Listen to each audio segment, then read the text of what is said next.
السلام علیکم ورحمۃ اللہ وبرکاتہ نحمدہ ونصلی علی رسولہ الکریم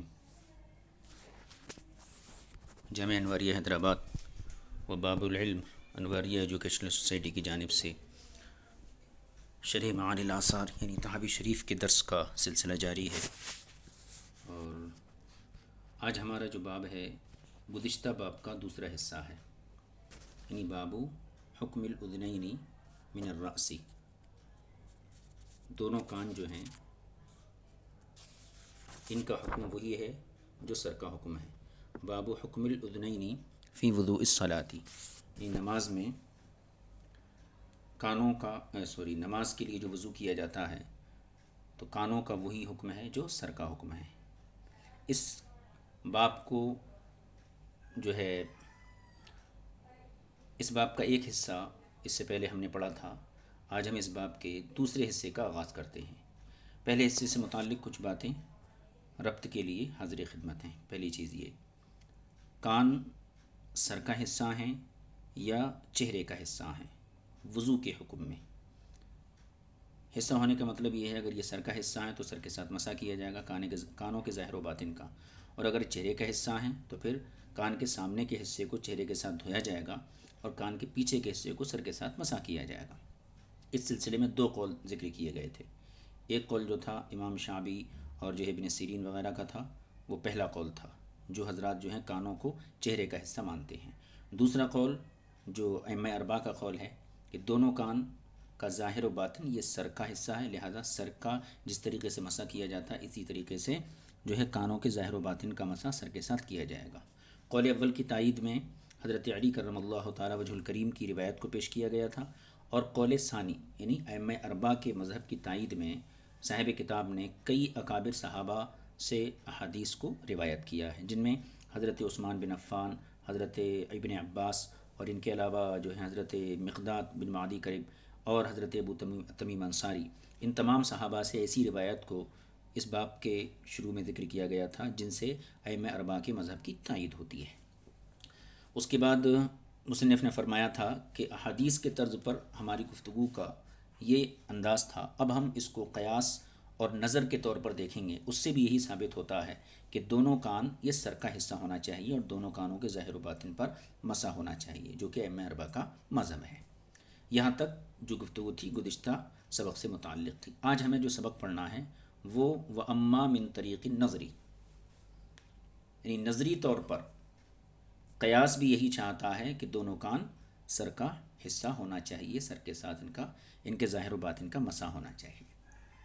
یہاں سے وَأَمَّا مِن طریق نظری، اور نظر کا طریقہ، نظر کے راستے سے اس کے اندر ہم کیا تفصیلات بیان کریں گے۔ سب سے پہلے امام طحاوی نے ایک قیاس پیش کیا ہے، یہ بہت ہی عمدہ قیاس ہے، اور یقیناً امام طحاوی کی جو ہے علمی گہرائی کو داد دینی چاہیے۔ بہت بہترین قیاس کیا ہے۔ آپ فرماتے ہیں کہ دونوں کان یہ سر کا حصہ ہیں۔ اس پر آپ نے قیاس ذکر کیا ہے، اس عبارت سے اس کا آغاز ہوتا فَإِنَّا قَدْ رَأَيْنَاهُمْ لَا يَخْتَلِفُونَ أَنَّ الْمُحْرِمَةَ لَيْسَ لَهَا أَن تُغَطِّيَ وَجْهَهَا وَلَهَا أَن تُغَطِّيَ رَأْسَهَا۔ یہ ہے امام طحاوی کا قیاس، یا کہہ لیجیے دوسری دلیل یا نظر طحاوی۔ اس قیاس کا خلاصہ یہ ہے کہ وہ عورت جو حالت احرام میں ہو اس کو یہاں محرمہ سے تعبیر کیا گیا ہے، یعنی محرمہ کے لیے یہ حکم ہے کہ وہ چہرے کو نہ چھپائے، البتہ اس کو یہ اجازت ہے، بلکہ اجازت نہیں بلکہ لازم ہے کہ سر کو چھپایا جائے گا۔ تو محرمہ عورت کے لیے جو حالت احرام میں ہے اس کو سر یعنی چہرہ چھپانے کی اجازت نہیں ہے، لیکن سر چھپانا یہ لازم ہے۔ یہ ایک بات ہو گئی۔ دوسری چیز، علماء کا متفق علیہ یہ فیصلہ ہے کہ عورت اگر حالت احرام میں اپنے کانوں کے ظاہر و باطن کو اگر چھپائے گی، اگر ظاہر و باطن کو چھپائے گی، کیوں؟ اس پر تمام علماء کا اتفاق ہے کہ عورت اپنے کانوں کے ظاہر و باطن کو ڈھانپے۔ اب اس سے کیا پتہ چلا؟ دونوں چیزوں کو جمع کیجیے۔ محرمہ کے لیے چہرہ دکھانے کی اجازت، بلکہ اس کو ضروری ہے چہرہ ظاہر ہونا، اور اس کے لیے یہ بھی ضروری ہے کہ سر چھپا رہنا۔ یہ دونوں چیز ہو گئی۔ اب تیسری چیز یہ ہے کہ علماء کا اس بات پر اتفاق ہے کہ عورت حالت احرام میں اپنے کانوں کے ظاہر و باطن کو چھپائے گی نہیں، ظاہر نہیں کرے گی، بلکہ اس کو چھپائے گی۔ تو اس سے کیا پتہ چلا؟ اس سے یہ پتہ چلا کہ دونوں کانوں کا وہی حکم ہے جو سر کا حکم ہے۔ محرمہ عورت کے لیے حالت احرام میں سر چھپانے کا حکم ہے اور چہرہ ظاہر کرنے کا حکم ہے۔ لہذا اس سے یہ پتہ چلتا ہے کہ دونوں کانوں کا بھی وہی حکم ہے جو سر کا حکم ہے۔ اس قیاس کو صاحب کتاب نے جو ہے اس عبارت کے ذریعے بیان کیا ہے۔ دیکھیے، فَإِنَّا قَدْ رَأَيْنَاهُمْ، اب یہاں سے قیاس ہم نے دیکھا ہے کہ فقہا رأیناہم، ہم نے فقہا کو دیکھا، لا یختلفون ان المحرمۃ لیس لها ان تغطی وجہها، علماء کا اس بات میں کوئی اختلاف نہیں ہے کہ حالت احرام والی عورت کے لیے یہ جائز نہیں ہے کہ وہ اپنے چہرے کو چھپائے، یہ متفق علیہ۔ دوسری چیز، وَلَهَا أَن تُغَطِّيَ رَأْسَهَا، اور عورت کے لیے یہ ضروری ہے کہ وہ اپنے سر کو چھپائے، یعنی چہرے کو ظاہر کرے اور سر کو چھپائے۔ وَكُلٌّ قَدْ أَجْمَعَ، اور تمام فقہا کا، تمام علماء کا اس بات پر اجماع ہے، أَنَّ لَهَا أَن تُغَطِّيَ أُذْنَيْهَا ظَاهِرَهُمَا وَبَاطِنَهُمَا۔ پہلے دو مقدمے پیش کیے، محرمہ کے لیے چہرہ کھولنا ضروری ہے، محرمہ کے لیے سر چھپانا ضروری ہے، یہ دونوں متفق علیہ۔ تیسری چیز متفق علیہ یہ ہے کہ وَكُلٌّ قَدْ أَجْمَعَ، اور تمام فقہا کا اس بات پر بھی اجماع ہے، أَنَّ لَهَا أَن تُغَطِّيَ أُذْنَيْهَا ظَاهِرَهُمَا وَبَاطِنَهُمَا، کہ محرمہ کے لیے یہ ضروری ہے کہ وہ اپنے دونوں کانوں یعنی ظاہر و باطن دونوں کو چھپائے۔ فَدَلَّ ذَلِكَ، تو یہ قیاس سے یہ پتہ چلتا ہے، ان حکمہما حکم الرأس فی المسح، کہ دونوں کانوں کا حکم وہی ہے مسح کے سلسلے میں جو سر کا حکم ہے۔ اب سر پر مسح کیا جاتا ہے، لہٰذا کانوں پر بھی مسح کیا جائے گا۔ لا حکم الوجہ، چہرے کا حکم نہیں ہے۔ اگر کانوں کا حکم چہرے کا حکم ہوتا تو پھر حالت احرام میں عورت کو کان ظاہر کرنے کی بھی اجازت ہوتی، حالانکہ علماء کا اس پر اتفاق ہے کہ عورت کو کان ظاہر کرنے کی بھی اجازت نہیں ہے۔ یہ ایک نظر ہوئی، اور یوں کہیے دوسری دلیل یا ایک قیاس۔ اب اس کے بعد صاحب کتاب نے ایک دوسری دلیل پیش کی ہے، وہ بھی قیاسی دلیل ہے، اس کو پیش کیا وہ حجت الاخری، دوسری دلیل کے طور پر، گویا کہ پہلی والی دلیل کو پہلا ابھی جو نظر پیش کی، یہ گویا کہ پہلی دلیل کے تتمے کے طور پر پیش کی۔ یعنی دلیلیں دو قسم کی ہوتی ہیں، ایک نقلی ایک عقلی۔ نقلی دلیل تو وہ تمام احادیث ہیں، روایتیں ہیں جو امام طحاوی ائمہ اربعہ کی تائید میں لائے، اور عقلی دلیل یہ قیاس ہے کہ محرمہ کے اوپر قیاس کیا گیا، تو گویا عقلی نقلی دلیل مل کر ایک مکمل دلیل ہو گئی۔ اس لحاظ سے آپ نے فرمایا وہ حجت الاخری، اور دوسری دلیل یہ ہے، یہ بھی قیاس ہے۔ اس دلیل کا خلاصہ کیا ہے؟ دیکھیے، یہاں پر ایک چیز اتفاقی تو یہ ہے، تمام علماء کا اس بات پر اتفاق ہے کہ کانوں کے ظاہر کا حکم سر کے ساتھ مسح کرنے کا ہے۔ ظاہر کو آپ یوں کہیے جو پیچھے والا حصہ ہے جو سر سے لگا ہوا ہے، تو کانوں کے ظاہر کا جو حکم ہے وہ وہی ہے جو سر کا حکم ہے، کیونکہ جو حضرات قول اول کے قائلین ہیں وہ بھی کیا کہتے ہیں، وہ یہ کہتے ہیں کانوں کے سامنے والے حصے کو جو ہے چہرے کے ساتھ دھویا جائے گا اور کانوں کے پیچھے والے حصے کو سر کے ساتھ دھویا جائے گا۔ تو ایک بات میں تو سب کا اتفاق ہو گیا کہ کانوں کا جو پیچھے کا حصہ ہے یعنی ظاہر کا حصہ ہے اس کا مسح سر کے ساتھ کیا جائے گا، البتہ سامنے والی جہت میں یعنی کانوں کا سامنے والا جو حصہ ہے اس میں اختلاف ہے۔ اب ہم نے غور کیا کہ وضو میں جن اعضاء کی فرضیت پر اتفاق ہے وہ کتنی چیزیں ہیں؟ دونوں ہاتھ، دونوں پیر اور سر، ان تین چیزوں پر اتفاق ہے، ٹھیک ہے۔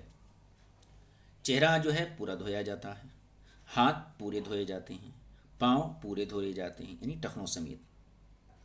ان کے ساتھ ہی ان اعضاء میں سے کوئی ایسا عضو نہیں ہے کہ اس کے بقیے کا حکم اس کے دوسرے حصے کے خلاف ہو، یعنی سب کا حکم ایک ہی ہے. مثلا ہاتھ ہے، فرض ہے ہاتھ دھونا، تو ہاتھ کہاں تک؟ کوہنیوں سمیت دھونا ہے. تو ایسا نہیں ہے کہ کوہنیوں سے پہلے پہلے دھوئیں اور کوہنیوں کے آس پاس مسح کر لیں. ہاتھ کی فرضیت غسل، اس کے دھونا فرض ہے تو پورے ہاتھ کا دھونا ہی فرض ہے. ایسا نہیں ہے کہ بعض حصے کا دھونا فرض ہو اور بعض حصے کا جو ہے مسح فرض ہو. اسی طریقے سے پیر ہیں، پیر کو ٹخنوں سمیت دھونا ہے. تو یہ مطلب نہیں ہے کہ جو ہے پیر کا کچھ حصہ دھویا جائے اور کچھ حصے پر مسح کیا جائے، ایسا نہیں ہے. بلکہ جس کو دھونے کا حکم ہے تو پورے عضو کا ایک ہی حکم ہے. یعنی ایسا کوئی عضو نہیں ہے کہ اس کے کچھ حصے کا حکم دھونے کا ہو اور کچھ حصے کا حکم مسح کرنے کا ہو، بلکہ پورے عضو کا ایک ہی حکم ہے. یا تو پورا عضو دھویا جائے گا یا پورے عضو پر مسح کیا جائے گا. تو دو چیزیں ہو گئیں. پہلی چیز اتفاقی چیز، پہلی چیز کیا ہے کہ کانوں کے ظاہر کا یعنی کانوں کے پیچھے والے حصے کا وہی حکم ہے جو سر کا حکم ہے، اس پر سب کا اتفاق ہے. دوسری چیز، جو اعضاء وضو میں فرض ہیں جن کی فرضیت پر اتفاق ہے وہ عموماً چہرہ، دونوں ہاتھ اور سر ہیں. ان میں ہم نے غور کیا کہ جو چیزیں دھوئی جانے والی ہیں تو وہ پوری دھوئی جاتی ہیں، جو مسح کرنے والی ہیں تو مسح کیا جاتا ہے. ایسا نہیں ہے کہ بعض عضو پر مسح کیا جائے بعض کو دھویا جائے. یہ دو باتیں اتفاقی ہو گئیں. تیسری چیز اتفاقی، تیسری بات متفق علیہ یہ ہے کہ کانوں کے پیچھے والے حصے کا تو مسح ہے، اس پر سب کا اتفاق ہے. جو پہلی بات ہم نے ذکر کی تھی کہ کانوں کا جو ظاہری یعنی پیچھے کا حصہ ہے اس پر سب کے نزدیک مسح کرنے کا حکم ہے، چاہے وہ ابن سیرین ہوں، امام شعبی ہوں، ابن جریر طبری ہوں. ان تمام حضرات کا ان کا مسلک کیا تھا؟ پہلا والا مسلک کیا تھا؟ کانوں کے سامنے والے حصے کو چہرے کے ساتھ دھویا جائے گا، پیچھے والے حصے کا سر کے ساتھ مسح کیا جائے گا. تو کان کے پیچھے والے حصے میں سب کا اس بات پر اتفاق ہے کہ اس پر مسح کیا جائے گا. اب ان تینوں باتوں کو جمع کیجیے. ایک اتفاقی چیز تو یہ ہے کہ اعضائے وضو میں جن کی فرضیت پر اتفاق ہے اور کسی کا اختلاف نہیں، کسی کلمہ گو کا اختلاف نہیں، وہ کیا ہے؟ چہرہ ہے، دونوں ہاتھ ہیں اور سر ہے. ان اعضاء میں ہم نے غور کیا تو جو بھی عضو ہے وہ پورا دھویا جاتا ہے یا پورے پہ مسح کیا جاتا ہے. ایسا نہیں کہ بعض پر مسح کیا جائے اور بعض حصے کو دھویا جائے. دوسری اتفاقی بات یہ ہے کہ کان کے پیچھے والے حصے پر مسح کیا جائے گا، اس پر سب کا اتفاق ہے. اب ہم نے نظر و فکر کیا اور غور و فکر کیا تو اس سے یہ پتہ چلا کہ کانوں کے اندرونی حصے کا بھی وہی حکم ہونا چاہیے جو کانوں کے ظاہری حصے کا حکم ہے، تاکہ دونوں حصوں کا حکم ایک ہو جائے. یعنی بقیہ اعضاء میں جس طریقے سے ایک عضو کو اگر دھویا جاتا تو پورے کو دھویا ہی جاتا ہے، ایسا نہیں بعض پر مسح کیا جائے بعض کو دھویا جائے. تو یہ حکم برابر کرنے کے لیے عقل کا بھی یہی تقاضا ہے کہ اگر کانوں کے پیچھے والے حصے پر مسح کیا جاتا ہے تو سامنے والے حصے پر بھی مسح کیا جانا چاہیے. یہ امام طحاوی نے دوسری نظر پیش کی ہے. اب اس کا ترجمہ دیکھیے کتاب کے اندر. وحجۃ اخری، دوسری دلیل ائمہ اربعہ کی طرف سے، انا قد رأیناہم لم یختلفوا، ہم نے دیکھا فقہا کو کہ ان کا اختلاف نہیں ہے، انا اس بات میں کہ ما ادبر منہما یمسح مع الراس، کہ دونوں کانوں کا وہ حصہ جو پیچھے والا حصہ ہے اس کا سر کے ساتھ مسح کیا جائے گا. اس بات میں کسی کا اختلاف نہیں. اختلاف کہاں ہے؟ واختلفوا فیما اقبل منہما علی ما ذکرنا، اختلاف مما فیما اقبل منہما، دونوں کانوں کے اس حصے میں ہے جو سامنے ہے، علی ما ذکرنا جیسے کہ ہم ذکر کر دیے. فنظرنا، پس ہم نے غور کیا، فی ذالک اس مسئلے پر غور کیا. فرأینا الاعضاء التي قد اتفقوا على فرضیتها فی الوضوء، تو ہم نے دیکھا کہ وہ اعضاء کہ جن کی فرضیت پر اتفاق ہے، یعنی وضو میں جن کی فرضیت پر اتفاق ہے، وہ کون کون سے ہیں؟ وہ چہرہ ہے، دونوں ہاتھ ہیں، دونوں پیر ہیں اور سر ہے. یہ چار اعضاء ہیں جن کی فرضیت پر اتفاق ہے. فکان الوجہ، تو رہا چہرہ، یغسل کلہ، تو وہ پورا دھویا جاتا ہے. ٹھیک ہے. وکذالک الیدان، اسی طریقے سے دونوں ہاتھ ہیں یہ بھی پورے دھوئے جاتے ہیں. وکذالک الرجلان، دونوں پیر ہیں، رجلان یہ بھی پورے دھوئے جاتے ہیں. ولم یکن حکم شیء من تلک الاعضاء، اور ان اعضاء میں سے کسی بھی عضو کا کوئی بھی حصے کا حکم خلافہ حکم بقیتہ باقی حصے کے حکم کے خلاف نہیں ہے، ٹھیک ہے، بل جعل حکم کل عضو منہا حکما واحدہ، بلکہ ہر عضو کے، کل عضو منہا، ان میں سے ہر عضو کا ایک ہی حکم ہے، ایسا نہیں ہے کہ آدھے ہاتھ کو دھوئیں آدھے ہاتھ کو مسح کریں۔ فجعل مغسولا کلو، تو جو مغسول ہے تو پھر پورا ہی مغسول ہے، فجعل مغسولا کلہ، تو جو دھویا جانے والا عضو ہے تو وہ پورا دھویا جائے گا، اور ممسوحا کلہ، اور جو مسح کیا جانے والا عضو ہے تو اس کو پورا مسح کیا جائے گا۔ یہ دو چیزیں ہو گئیں۔ واتفقوا، اور یہ بات اتفاقی ہے، یہ بھی متفق علیہ، انما ادبر من الاذنین، کہ کانوں کا جو پیچھے کا حصہ ہے، فحکمہ المسح، تو اس کا حکم مسح کا ہے، یہ قول اول کے قائلین بھی مانتے ہیں۔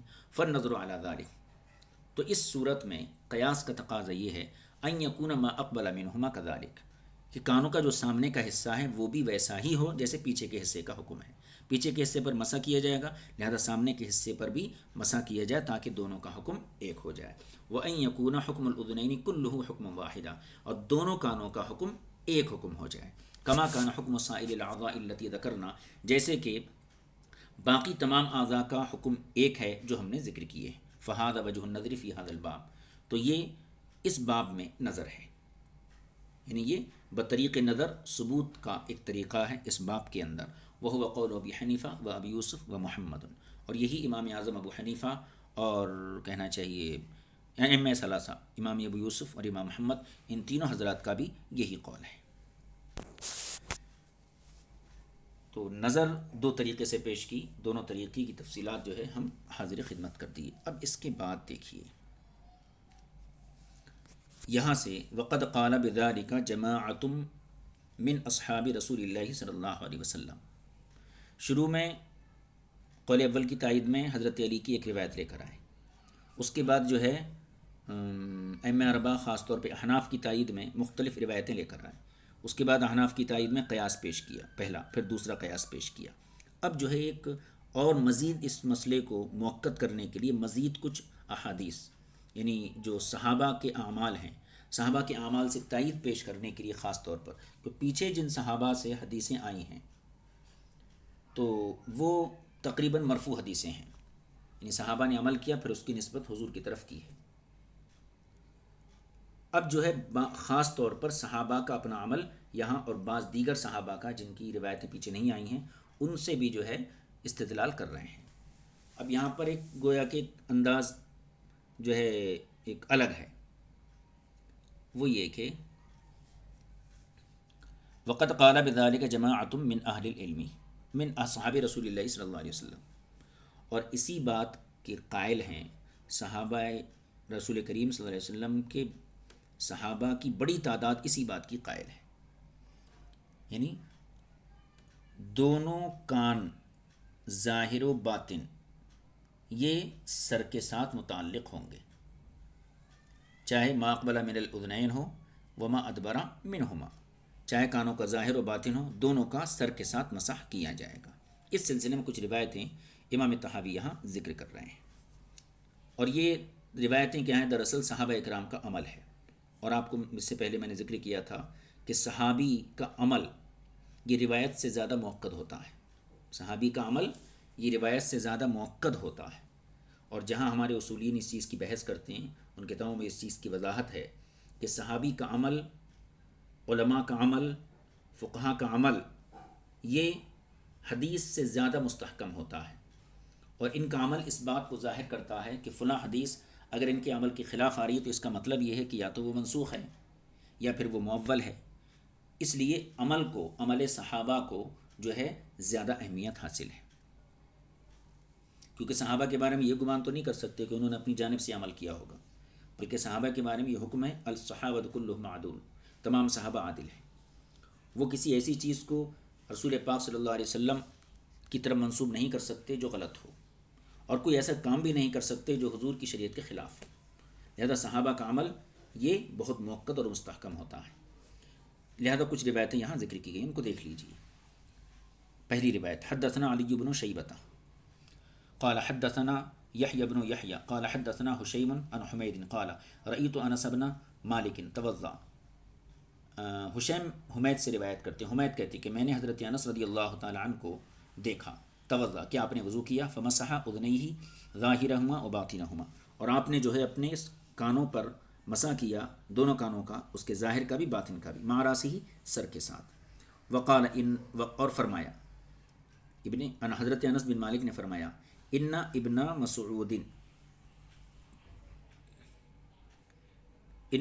مسعود کان یأمر بالاذنین، یعنی عبداللہ بن مسعود بھی یہی حکم دیتے تھے کہ دونوں کانوں کا سر کے ساتھ مسح کیا جائے گا۔ تو گویا یہ عمل تو ایک صحابی کا ہے، انس بن مالک کا، لیکن حقیقت میں ابن مسعود کے عمل سے بھی اس کی تائید مل جاتی ہے، تو گویا دو صحابی کا یہ عمل ہو گیا کہ وہ دونوں کانوں کو سر کا حصہ مانتے تھے۔ دوسری حدیث، بلکہ یہ اوپر والی حدیث کی ایک سند ہے، اس کو پڑھ لیجیے۔ حدثنا ابن ابی داود قال حدثنا ابن ابی مریم قال حدثنا یحیی بن ایوب قال حدثنی حمید فذکر مثلا، اسی کی طرح متن ذکر کیا۔ اب یہ دوسری روایت، حدثنا علی بن شیبۃ قال حدثنا یحیی بن یحیی قال حدثنا حشیم عن ابی حمزہ قال رأیت ابن عباس، یہ حضرت عبداللہ بن عباس سے مروی ہے، ابو حمزہ کی روایت ہے کہ میں نے ابن عباس کو دیکھا، کیا توضا، آپ نے وضو کیا، فمسح اذنیہ ظاہرہما و باطنہما، اور آپ نے کانوں کے، دونوں کانوں کے ظاہر و باطن کا مسح کیا۔ یہ بھی ایک صحابی کا عمل ہے جس سے جو ہے ہمارے مذہب کی تائید ہوتی ہے۔ اب حضرت امام طحاوی یہاں پر ایک استدلال کی ایک صورت بیان فرما رہے ہیں، فہذا ابن عباس، اس باب کے آغاز میں عبداللہ بن عباس کی ایک روایت گزری تھی۔ کون سی روایت؟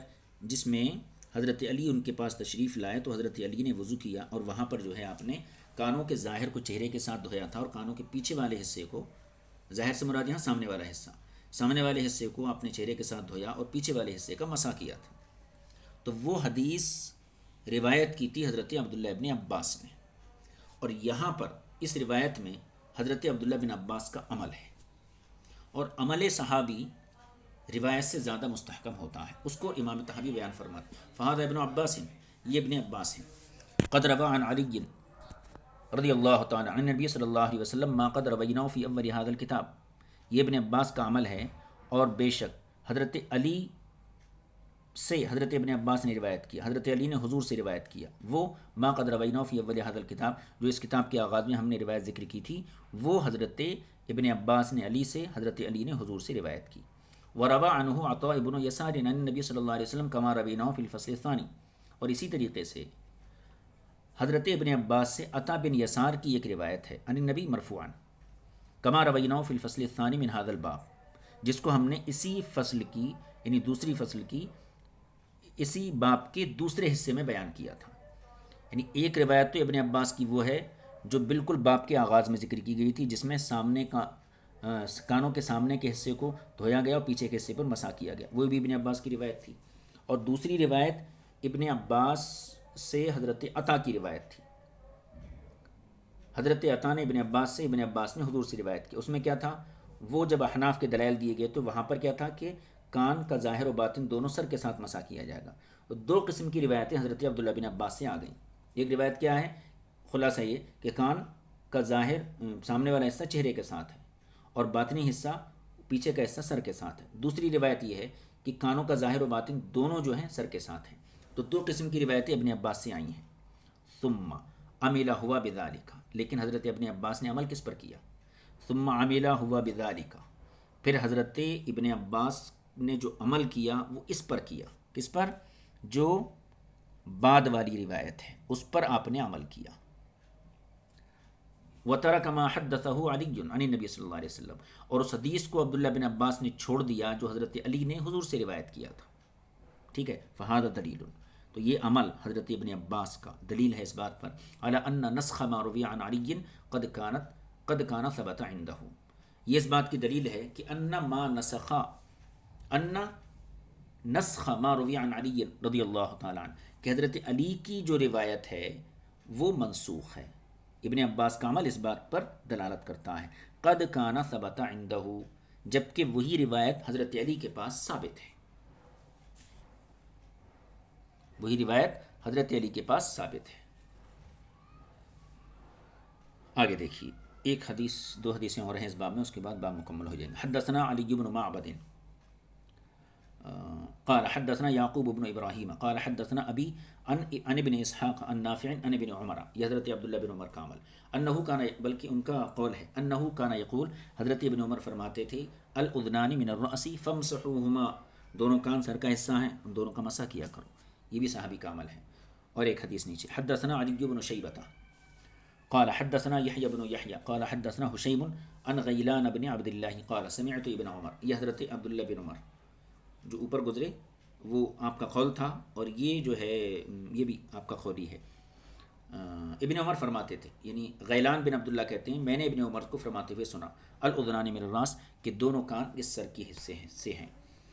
آخری حدیث باب کی. حدثنا ابن مرزوق قال حدثنا یعقوب بن اسحاق الحضرمی قال حدثنا حماد بن سلمة قال حدثنا ایوب النافع ان ابن عمر، حضرت عبداللہ نافع جو ابن عمر کے شاگرد ہیں، وہ حضرت عبداللہ بن عمر سے روایت کرتے ہیں، کانا یمسح، یہ آپ کا عمل ہے حضرت ابن عمر کا، کانا یمسح اذنیہ ظاہرہما و باطنہما، حضرت ابن عمر رضی اللہ تعالی عنہ اپنے دونوں کانوں کا مسح کیا کرتے تھے، ظاہرہما و باطنہما، دونوں کانوں کے ظاہر و باطن کا مسح کرتے، یتتبع بذلک الغضون، اور اس میں یعنی مسح کے سلسلے میں کان کی سلوٹوں کو خوب ٹٹولتے تھے، یعنی خوب اچھی طریقے سے مسح کیا کرتے تھے.